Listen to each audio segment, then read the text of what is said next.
राजस्थान में सीमित जल संसाधन होने के कारण कृषि उत्पादन पूर्णतः मानसून पर निर्भर है। वर्षा जल यूं ही व्यर्थ बह जाता है, उसका समुचित उपयोग नहीं हो पाता। इससे भूजल स्तर तो गिर ही रहा है, कृषि भूमि भी बंजर हो रही है। ऐसे में भूमि के कटाव को रोकने, सतही एवं भूजल स्तर में बढ़ोतरी करने, जल, जंगल, जन, जमीन और जानवर के समेकित रूप से विकास करने के उद्देश्य से DOLR द्वारा संचालित PMKSY के वाटरशेड कंपोनेंट IWMP की शुरुआत की गई।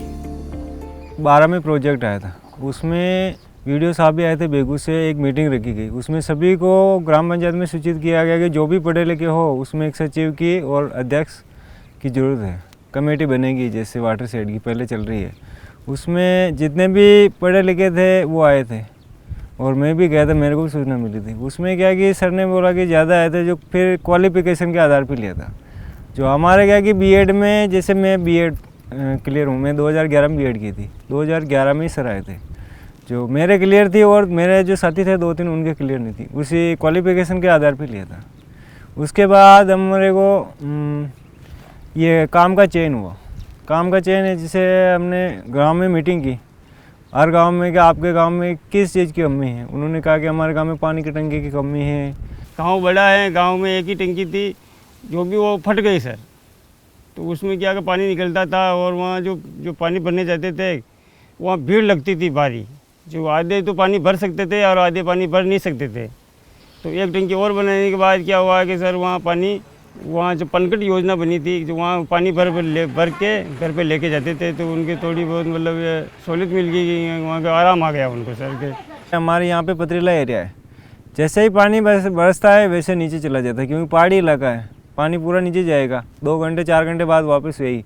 हमारे यहाँ पे जितनी भी बारिश होती है, जैसे बाढ़ आई 2016 में, उसके बाद भी पानी के टैंकर डालने पड़ते हैं। तो उस हिसाब से हमने मीटिंग रखी, गाँव वालों ने प्रस्ताव दिए भाई ये बना सकते हैं, यहाँ पे बना सकते हैं।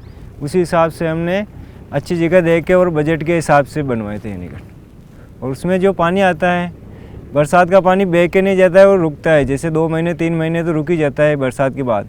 उससे क्या कि जल स्तर बढ़ जाता है।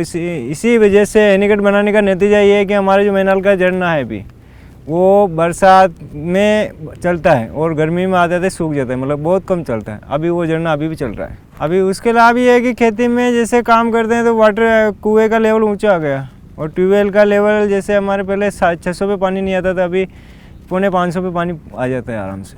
पहले हम करते थे इसबगोल, सरसों, चना और गेहूँ बोते थे, मतलब ज़रूरत के हिसाब से 1 बीघे के 1.5 बीघे के बोते थे खाने के हिसाब से। अब जैसे हम 5 बीघे गेहूँ बोए तो कोई भी ट्रबल नहीं।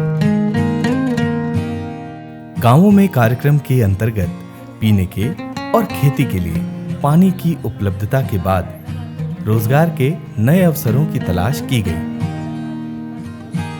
और महिलाओं को इसके साथ जोड़ा गया। उनके स्वयं सहायता समूह बनाकर बचत करना सिखाया गया। नियमित मीटिंग करने और जरूरत के हिसाब से बचत को काम में लेने के नए तरीके बताए गए।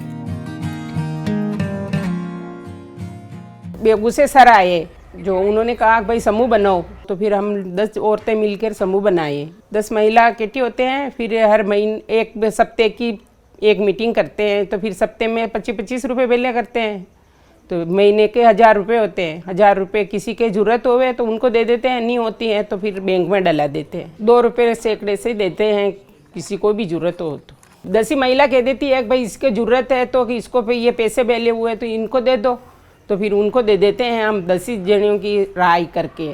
आपको 50,000 की जरूरत है तो किस लिए चाहिए 50,000?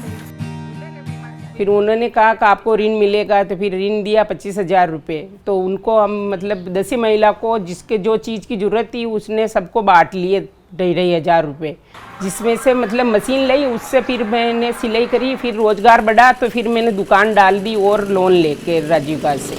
अब बार सब रखती हूँ, पैंट शर्ट लेडीज जेंट्स सब रखती हूँ, और सिलाई भी करती हूँ, सब सीती हूँ, लहंगा ब्लाउज सलवार सूट सब सिलती हूँ, और दुकान भी चलाती हूँ। ऋण के रूप में मिली छोटी सी आर्थिक सहायता ने आज इन्हें व्यवसायी बना दिया है। सिलाई के साथ साथ रेडीमेड कपड़ों का व्यवसाय कर ये आत्मनिर्भर हो गई हैं। सामाजिक विकास में इन्होंने अपने योगदान में वृद्धि भी की है।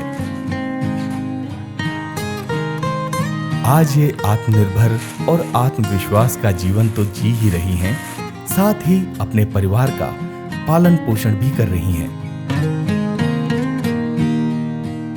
सच है, कार्यक्रम तहत हुए कार्यों से गांव विकास की नई राह पर चल पड़े हैं।